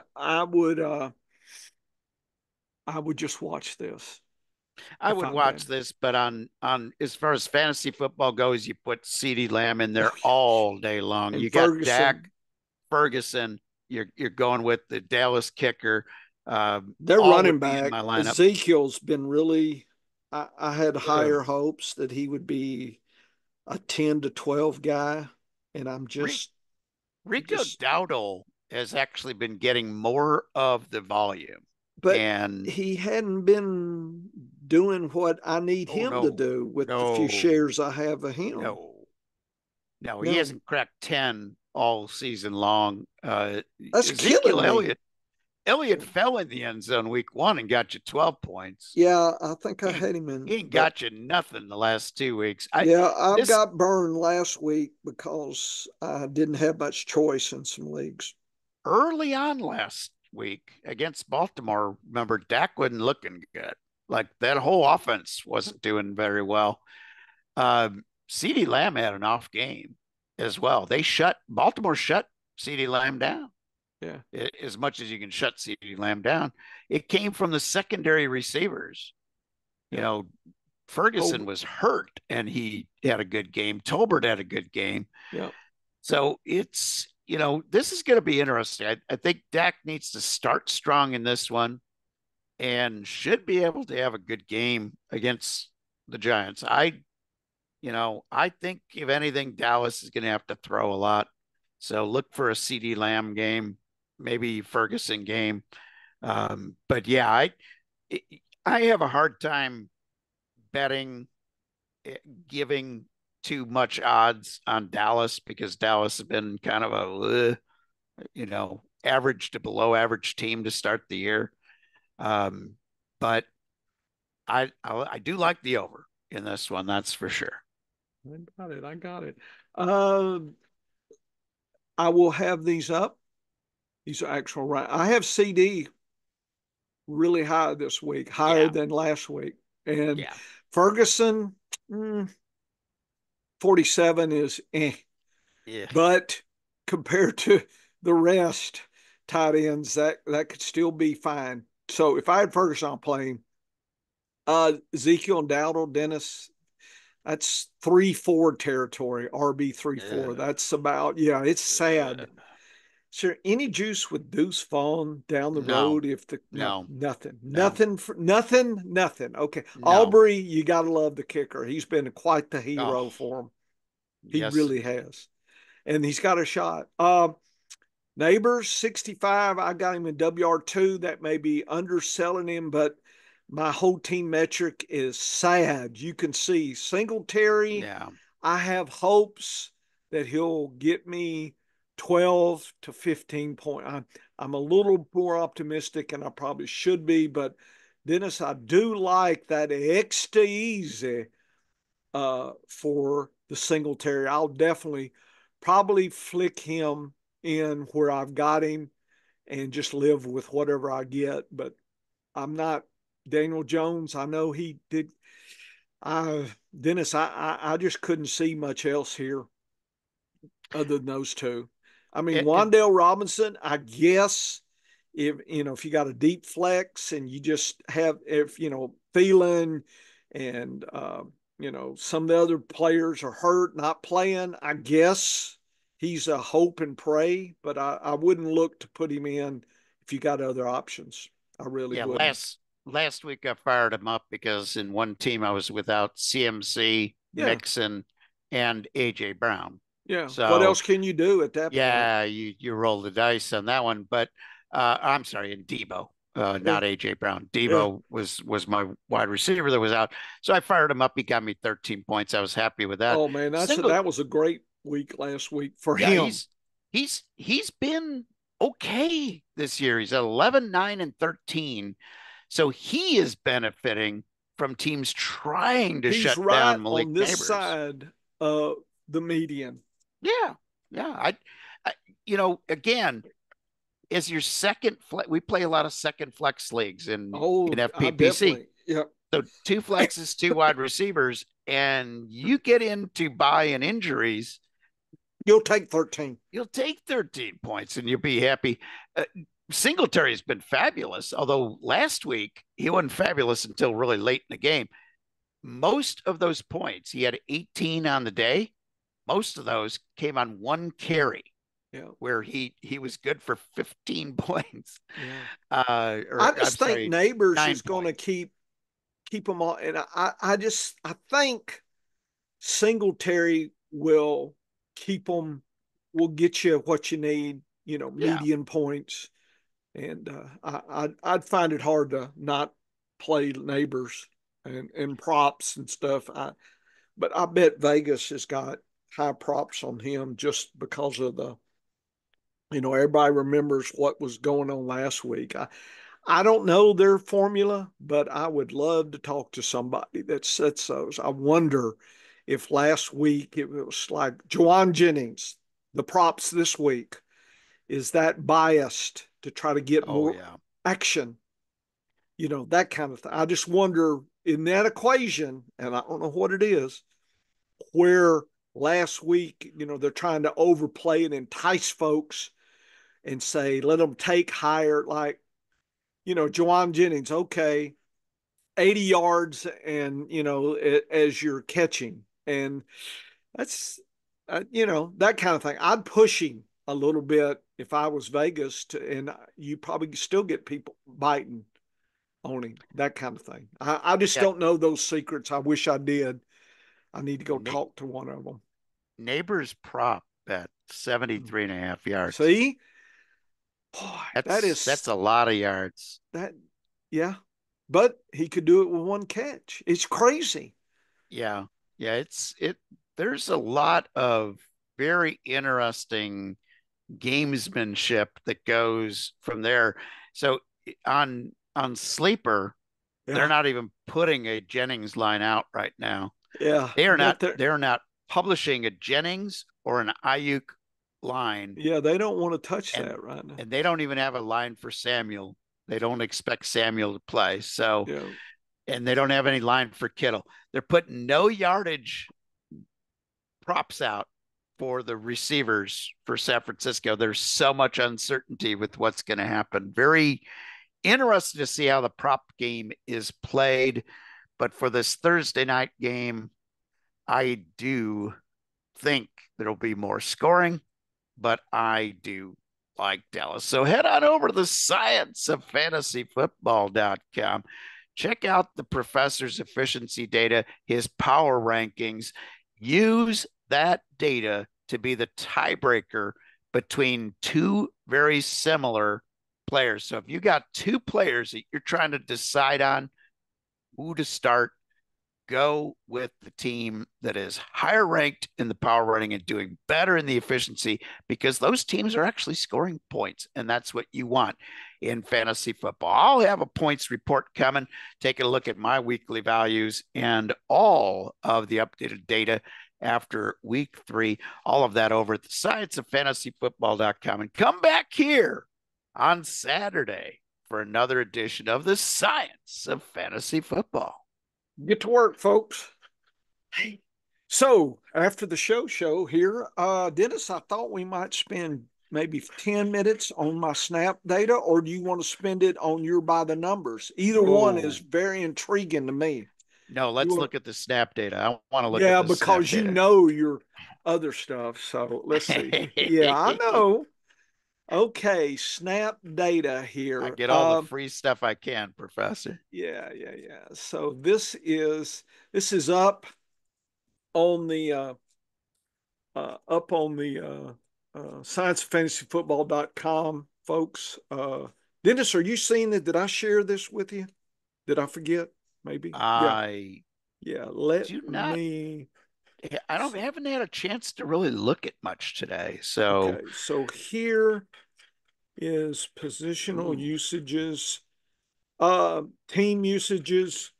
I think I want to go, folks. You can look at this. I've broken down positions based on distributions of snaps first 3 weeks. You can look at the highs and lows, and it's not my guess. See, in the science, you let the data talks to you. I'm just reporting what the data said. It's not my opinion. My opinion is my analysis after the metrics. That's what I mold it together. There's the art. There's no art to the data, Dennis. The box oh, and whiskers is the box and whiskers. Okay. yes. How you use that in conjunction with, say, power rankings, and that's the gumbo. That's so I think to be a real expert in fantasy, and we, like I said, there's probably not going to be until they have a PhD program, that you have to combine all this together, folks, and know how to weight everything. But I try. And so that's available. You can look at each player's snap counts and average, and who's been different last week versus the week before. So you can check all those, folks. There's some interesting things. I will say I didn't put some orange highlights on players I'm intrigued about. Mo Alley Cox is one. Okay. I mean, so Emmanuel Wilson, Dennis, right there. Oh yeah. Yeah. So, folks, y'all are welcome to look. It doesn't mean buy them, it just means I'm interested. Okay. Uh, People, I think they're too used to people on the radio saying, Tim Patrick, oh, well, I guess that means we got to go, invest my mortgage to bet on him and buy him. And no, it's just, it stands, there's some things of interest I'm curious about. And so that kind of thing. So I did in orange, you can take a look at that uh, and see what y'all think about some of these players. Juju interests me. Just having Oh 41 yeah. snaps is getting my over worthy. I'm gonna, if what that means, if this week he continues that opportunity, then that may be something in a bye week that I might want to invest in Juju. Right now, I'm not, but I'm just keeping track. Carson's at 41, 46 versus 20, 28. That's nice. Uh, so I did Tutu Atwell. I never big on him, but 43 snaps. I can't ignore that, Dennis. Michael No, Meyer. Yeah. and to see Tyler Johnson drop off, Yeah. Look at that. That when I worried. saw Yeah. Yeah. I don't, that's not good. no, when I saw that drop off, Yeah. That's I not good. I replaced him this week Yeah. Me too. because Yeah. I don't like that trend. No, So no, I don't believe it's going to go in the opposite direction, no, no. and it's only going to get worse when Cup or Nakua come back. Yeah. So I yeah, agree. that's I like this way of looking at the data, Professor. Well, it's just, it's, uh, you know, And oh, and Tim Patrick with Detroit. If something happens to Jamison that's Williams or part the of Sun why I'm God, interested. Yeah, and folks, if you like a deep tight end, just Mo Alley Cox in has gotten to, he was top dog last week. Just saying, he has some history there to be a spot play if you have nothing else. He could be a strange this week. And what I would do is also watch that data. And if he all of a sudden pops up to the low 40s and snaps, Yeah. he's going to break out with doing Dennis, who is something. this Adam Print? Ad, Adam Prentice, yeah, Yeah. that's more of 42. their yeah, Is that's that more a of their fullback he's guy? more of like their fullback, Yeah, and so I'm not, it's going yeah. to be interesting to see what he If does because Kamara's out, that's a I think lot of Williams, usage. yeah, but I think it could be 50-50 with those guys. Anyway, be curious to see. Wandale, I keep in track just to see. Tyrone Tracy, got to stay the course there. Lazard 61, Dennis. I can't ignore that. I really can't. I'm No, not saying get him, but I am tracking that. well, I don't like to see the Michael Williams numbers not coming up Yeah, either. That that's that tells me that he's still nursing that yeah, injury, and they're bringing him along slow. yep. That's what In I think. in redraft, I might be willing to toss him back in and grab somebody If you else. need somebody, I would, Yeah, yeah, but that's I'm holding on to him if I can. oh yeah, yeah, I agree with that strategy. He's just that guy at the bottom of the rung that I'm not too excited about. And Dotson this week. If Smith is out, it might he might just accidentally get you median points this week. Be awake. yeah, and the Patterson is I know is Warren out or Harris. One of them's out or going to be out. Didn't they get hurt? One of them's hurt. yeah, well, they're both actually listed questionable last time I looked. Okay. Well, I just think Patterson is a deep potential because in Atlanta, on occasion, he'd have some nice games, but on occasion, he'd have sad games. So if you need somebody and you got to have an RB, there you go. Somebody to, Love that Calvin Austin usage as well for Pittsburgh. yeah. Uh, Oh getting yeah, him up in the he's upper 30s, that's fabulous. Dennis. He's on my dollar play. You betcha. He's right there. Lockett, I hated to see. Is he hurt? What is going? No, no, he's not hurt, and that really concerns me. Yeah. They were going a lot more double tight end. Um, Well, see, look, week two, he was all in it, yeah, and but look at the tight end usage week 2 and week 1. yep, They were not as high. They spread out to 3 different tight ends yep, last week, actually 4 on the field, yep. and they also, you saw some of these extra wide receivers step up as well. But yeah, I'm worried about Lockett's numbers. It's 2 out of 3 weeks that Yeah, he's that's been below sad. 40 We 40 don't snaps. consistency. People don't like that. Ooh, Uh, San Francisco. I mean, he could fall into the end zone for you if Kittle can't play this week. yeah. I love Gerlindo. I know, but Mason could get. He's the guy to have, and I just think the usage with San Francisco, everything tells me I'm trying to get him and keep him just stashed. I really, just think if Mason gets slow, this is the I'm next guy up. I'm worried about CMC even coming back Oh this yeah, year at this point. or they may That stash him if they make the playoffs. It could so it that could just yeah, that sad. treatment that treatment that he's getting over in Mm, Germany, yeah. you cannot play for 6 to 8 weeks. Or Like is it stem cell work? it's In other similar, words, I think. probably something that United States hasn't cleared Well, on yet. you the United States can do the treatment, but uh, the the amount of whatever it is they're injecting I'm in wondering if it's they can't go as high a dose in the yeah, US I'm legally. wondering if it's a combination of some steroids and some stem cells and Yeah. yeah, So yeah. when I read what they've done, and there are some apparently soccer players have used this, They Yeah. they can't even return to practice for 6 to 8 weeks after doing this treatment. So this is serious. Yeah. This is this is I would not be surprised if he is gone all damn fantasy football season. Yeah. It And would not surprise me at this point, and it's the worst reported story in I the hadn't heard that. history of the Dennis, NFL. nobody. Oh, yeah. Boy, they dropped the ball. Just when you think these insiders are insiders, they're outsiders. Yep. Bucket Irvin, everybody's wanting him to start. Not yet, but you should stash him. McMillan, whatever reason, he's Wow. right there. He could be, if there's an injury, he could step up as your two. He's actually doing fairly well without I'm, any injuries. He's I'm he's just been saying, he's don't been okay. just He's been don't. okay.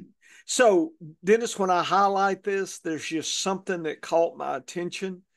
And instead of writing, or because I don't like to write, I've written too much in my life. I don't want to write papers and grants and notes.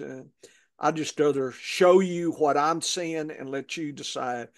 Spears, of course, Boyd still gets me interested. I have hopes, Oh yeah. but but he's so cheap. You could still pick him up today for $1. Dynamic Brown's another one that seems to be a two, better than the rookie. Yes. So you can't turn him down. But anyway, Dennis, that is that. I also have done scoring per snap data, and the top 25% is in green. So you can just scan and see what you think of things. Justice Hill gets my attention. Ty Johnson gets my attention. Miles Sanders. So you can look. Grosecki, of course. Uh, Yosibis. yeah. Yeah. See, this is why I ask you about dude. I mean, he doesn't get any snaps, but boy, he does a lot with them. Yeah, he's more of like a scripted play guy than a Yeah, three but down boy, back. it's been scripting for him. Yeah. Yeah, very interesting. Yeah, it is. So Manuel Wilson, there's the reason why Yeah. I'm bidding, folks. 2 of the 3 weeks. Okay, And it's and bad worth the fab that I'm gonna try to get him.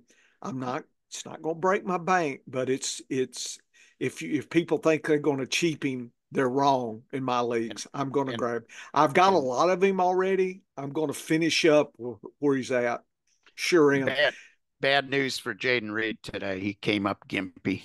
No, So he's added to the no, questionable list. Yeah. no, I'm no, telling you, Dennis. there's No, he this just. there's I'm more what you call sad him. He does news. not. Okay, well, I guess I better fire up Christian Watson. I'm not as you could probably get Wicks out there for cheap.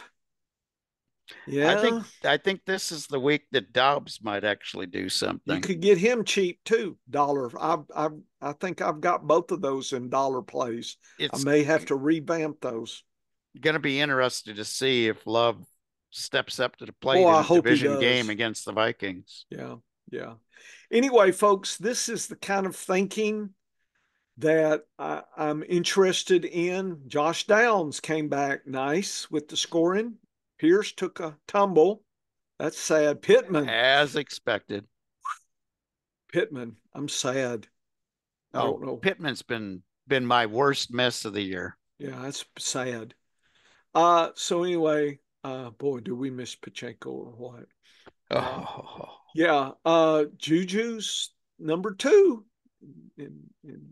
but not like a Rice. He's a half Rice. Okay, so anyway, folks, look at this. This is a way to look at it.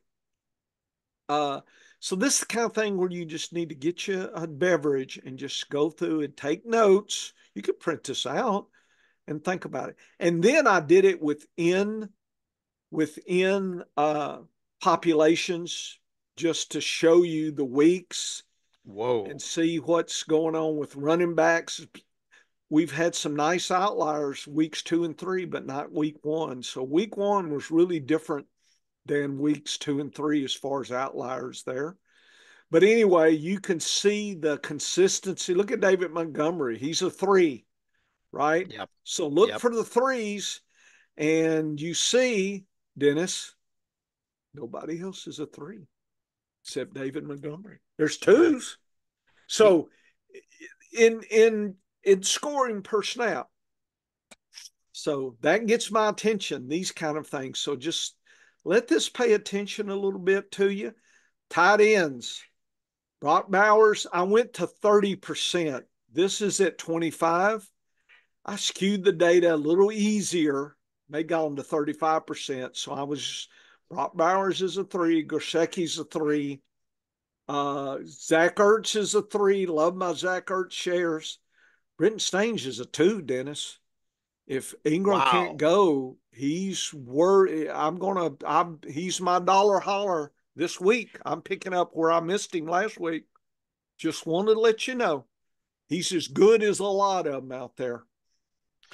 Yeah, And and that's the fun thing about breaking this data down like this is you see yep, the part-timers that had success, and that is the guy that you want to have on your roster because when the starter goes down, yeah, they're likely to continue that yeah, somewhat level of success. So, yeah.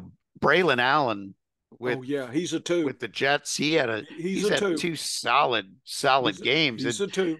he's the kind of guy where right now, if I had Brees Hall and Braylon Allen, I'd play them and both. I'm playing them both Yep, because the all 3 weeks. Here's what you've gotten if you played them both. You got 20 points, yep. 43, 37. Dennis, anything above 26, folks, on play them both is Oh yeah. money in your pocket. And if you get a vultured, you lose a touchdown from Hall, it's going to Allen. Yeah. There's no So other you places. collect. Yeah. Aaron Rodgers is not running the ball at the goal line. They're not as likely to give the ball to one of their wide receivers. Yeah. Maybe an occasional Garrett Wilson carry, but you ain't going to get that down at the goal line. It's Yeah. going to be Braylon Allen or Brees Hall all day long. Yeah. So I'll play Play them them both. both. Play them Play them both. both and let them beat you. Yeah. So the distribution tight end really is not much different. It's been what it's been. A little higher weeks 2 and 3 is just a little higher. And I don't have last week's first 3 weeks. If I had an intern, folks, I'm just telling you, I, I just don't. I mean, I, I, I just don't have the time. I know what I need to do. I don't have the manpower to do it, and I want to do it by hand. I don't trust black box, No, algorithm, machine learning. no, I understand those things, but in something like biology, which is so complex, that you got to go that way, but not in this data. I want my hands in the gumbo. I want to know it's like, what is that in this gumbo? Well, we bought that down to gas station. What? Is that the armadillo meat? What is that? That beef sure is stringy. Has that shell in it. I don't need that half shell down there. And I'm telling you, Louisiana, some of that gas station food is great. Some of it's a little janky, Dennis. So you got to be careful. Them and you just don't know what that meat is. Because down in the swamp, they get hungry. And if it's a nutria rat swims by, that's supper, Dennis.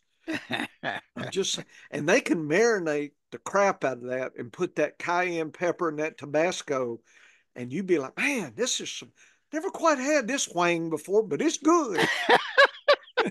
Over rice with a little crawfish gravy, man, you eat nutria rat left and right. Just saying, down there. But in Louisiana, Dennis, when you and your wife go down there, there's a few gas stations. I'm going to recommend one in Natchitoches.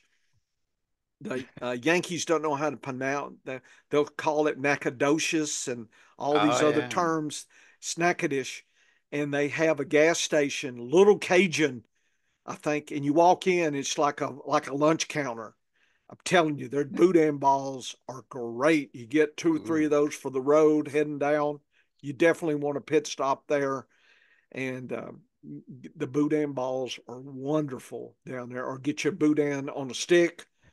Telling you, good stuff. Wide receivers, we got a lot of threes. Goodwin, Godwin, there you go. Jefferson, Shakir, Rasheed Rice are threes. That's about it. There's twos. So people could, if you wanted to, folks. That's with my formatting here. I think I need to do this to, yeah, make sure I'm not missing. So you could, and I just hadn't had time to do this, but you could do a twos, like who's twos, who's threes. That would be how I might chew into this data. Like Sun God sucked week 1, he's a two, that kind of thing. Uh, this guy I've been watching Philadelphia has been a two, but he's on IR now in Philadelphia. That was extra sad for me.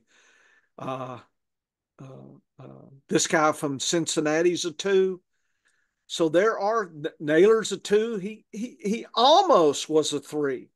So there are some twos that are almost threes. Naylor is one. Pierce dropped away. Okay, I'll see if he comes back, but I'm interested.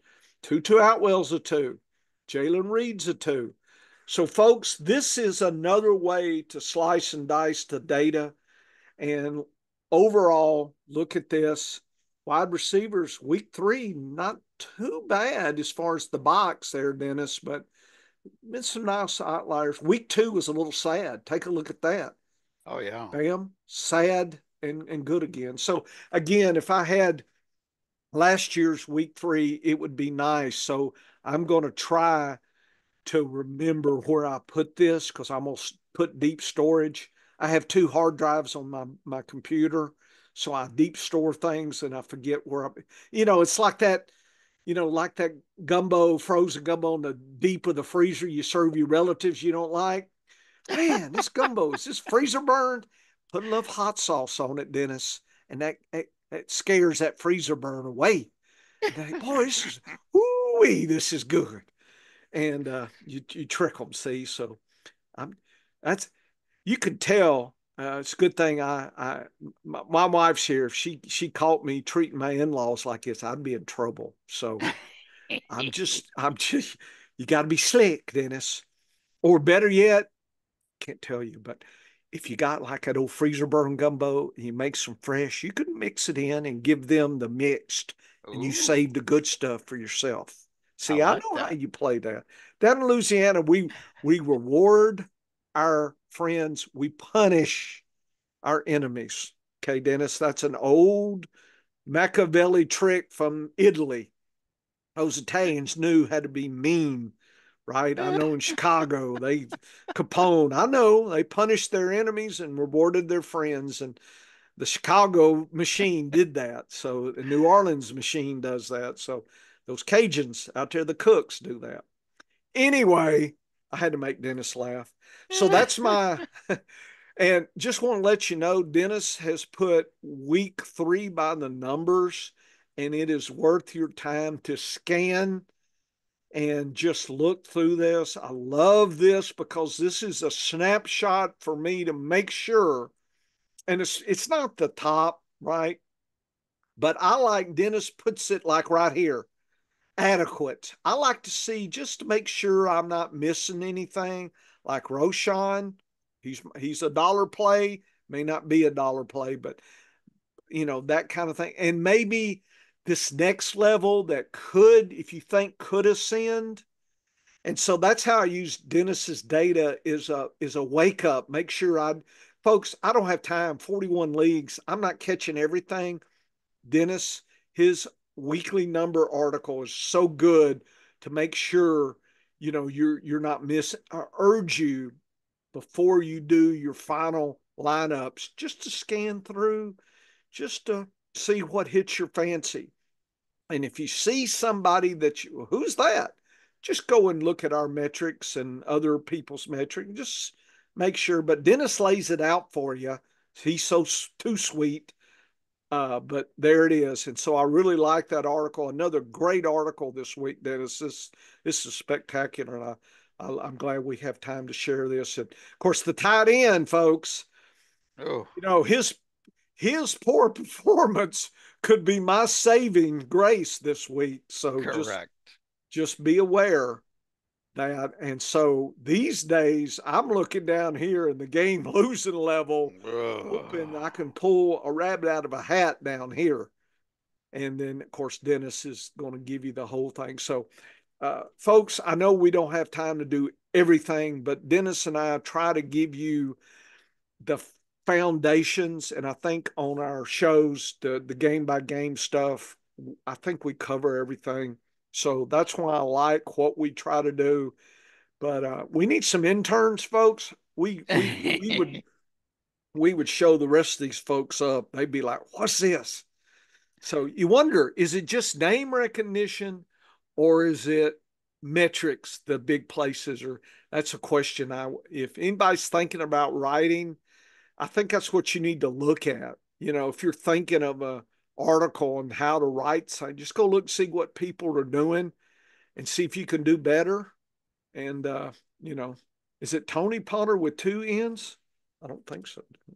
And Okay. I also noticed that I'm missing Kittle and Debo there. It was supposed to say CMC Kittle and Debo, Oh, and it just says okay. CNC and Debo. So Kittle needs to go in there Well, I'll do as that right well. now since we're Yeah, there. We go, and comma. I'm trying to be there we go. not dangle my participle, Dennis, in public. My wife There won't you let me go. do that anymore. Yeah, I got cussed out for Okay, doing a at lot of my roster betting in public that's right. But on vacation. Dennis, if you go down New Orleans during Mardi Gras, you can ross debate and dangle your participle all you damn want. They'll throw you beads for it. They will tell your wife, stand back, honey. I'm gonna go get us some beads, and she may not know what you're going to do to get those beads. Dennis, you gotta put on a show to get beads down in New Orleans for Mardi Oh, Gras. there you go. Okay, I think we're done with this stuff. Anyway, Dennis, you're laughing. You're laughing. Oh Don't my tell your wife I goodness. said that. I can There get you you in the go. drunk. You do not want to spend time in a drunk tank in New Orleans. You do not. You do not. You do not, folks. Don't do it. Sounds Okay, like you're speaking from experience, Dennis. Professor. I think the guy said you're this close to going down. It's like, ooh, well, thank you, Ooh. officer. But it was yes, sir, and no, sir. See, even if I was a little bit inebriated, I knew to say sir, because those Louisiana sheriffs, they don't play, Dennis. Especially if they Oh, got a chaw tobacco. It's oh. not good, boy. They still, yeah. I was a boy, and I felt like a boy when he got me. And I swore off drinking beer for a whole week, Dennis, back as a A young man. whole week. A whole damn week. I told everybody I'm done for a whole week. That's what I really should have said. But he got me. I walked the Oh, line, 1 foot, touched my nose, backward ABCs and oh crap. boy. But it was not. I've taken the drunk test, and it was not fun. It is not something I urge you to do. But I'm old and tired now. I'd fall down now, and I don't have anything to do. Some prune juice, and I'm flipping over 64. So I'd fail it right now. There Okay, you Dennis, go. I think we've had fun, huh? So I'm gonna let everybody go. Absolutely. Thanks for Professor hosting the after the show. Woo woo, we had fun. What say you, Dennis? Always a good time hanging out Okay, with you, Professor. okay.